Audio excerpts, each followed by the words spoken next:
ఎందుకంటే నువ్వు మా నైనిలా ఉన్నావు కాబట్టి. అంటే నిజంగానే తను నైనమ్మ కదా? మావయ్య, ఎందుకు మీరందరూ ఇలా మాట్లాడుతున్నారు? ఒక్కసారి ఎత్తుకో చెల్లి, పాప నీ దగ్గరకు వస్తాను ఉంటుంది.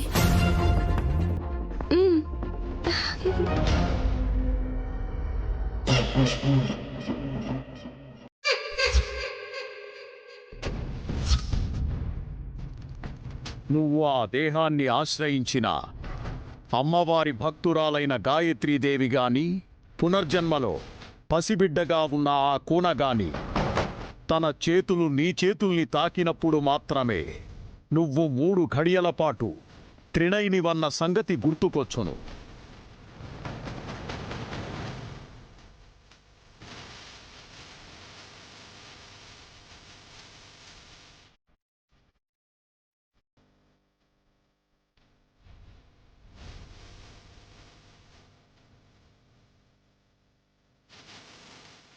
గాయత్రి,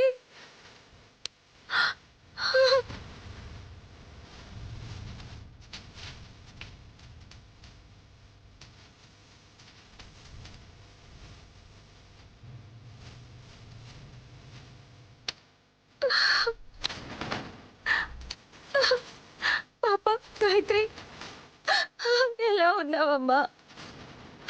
ఈ అమ్మకు రోడ్డు ప్రమాదం జరిగి ఆసుపత్రి పాలైతే ఎప్పుడు వస్తుందో ఏంటో అని చెల్లి గారవి కళ్ళు తుడుస్తూ నా కోసం ఎదురు చూస్తున్నావా బంగారు తల్లి?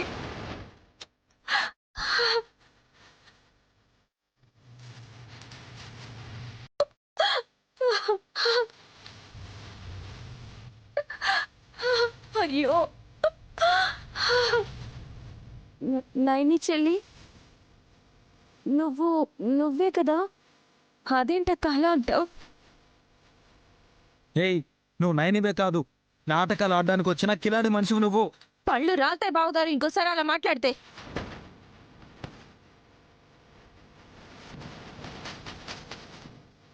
మీ కొడుకుతో చెప్పండి అత్తయ్య, ఎవరితో ఎలా మాట్లాడాలో నేర్చుకోమని.